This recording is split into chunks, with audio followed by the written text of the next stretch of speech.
Bonjour, aujourd'hui on va voir comment construire ce que l'on appelle un diagramme objet interaction ou DOI. Alors on va pour cela s'intéresser à cette situation-là et plus particulièrement au ballon qui sera notre objet étudié ou système étudié. La première chose à faire est de trouver sous forme de liste les objets qui vont être en interaction avec ce ballon. Alors, il y a bien sûr le ballon, la pelouse sur laquelle est posé le ballon, l'air qui entoure le ballon et qui va exercer des frottements lors de son mouvement. Et puis, ne l'oublions pas, la planète Terre qui attire donc tous les objets situés dans son voisinage. Alors, l'objet d'étude étant le ballon, on va déjà, dans un premier temps, l'entourer en rouge afin de le différencier des autres objets.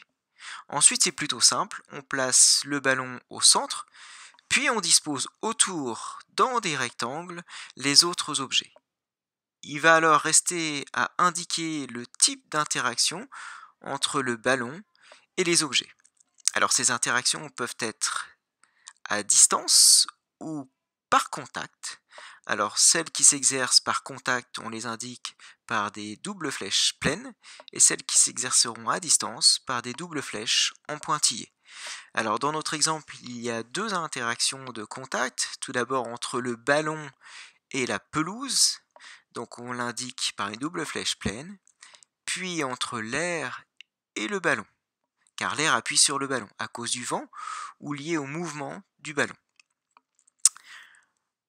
Ensuite, la dernière interaction est celle exercée entre le ballon et la terre. Eh bien, elle se fait à distance, on l'indique donc par une double flèche en pointillé.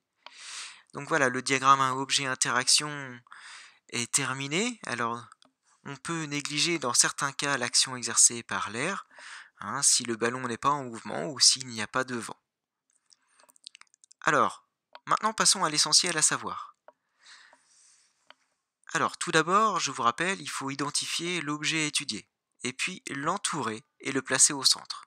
Ensuite, on fait la liste des objets en interaction avec l'objet étudié, puis on les place autour, dans des rectangles.